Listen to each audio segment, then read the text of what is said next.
When it comes to caramel cakes, dalawang brands lang yung parati kong pinagpipilian. Pero itong Pasteleria Manila, masyado matunog ang name sa mga foodie groups. Kaya when I saw that they have a physical store sa SM North, I decided to give it a try agad-agad. I was really surprised to see na ang dami nilang flavors ng cakes. It's also a good thing na their cakes are available in smaller sizes para matry ko muna before I purchase the big ones, especially on special occasions. Look how cute yung mga minis. Mukhang ang sasarap lahat, especially the ube. But syempre, I'm here for their caramel cake, kaya ito muna yung binili ko. This tub size is 290 pesos. Let's see how it compares sa dalawang brands na sinasabi ko. First kuha ko pa lang, wow, amazed na ako sa kapal ng caramel. Nagustuhan ko kagad siya kasi hindi siya too sweet and hindi nakakaumay. The chiffon is so soft too, na ref ko pa to overnight ha. Actually, nakaka-addict siya kainin. Hindi na to masyadong tumagal sa ref.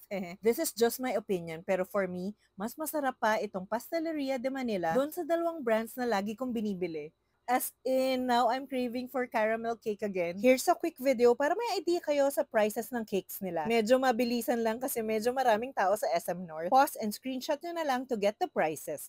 I really love the light, fluffy, and not too sweet caramel cakes. Kayo ba guys, have you tried Pasteleria Manila? If yes, anong masasuggest nyong flavor ng cake dito para matry ko rin? Share naman!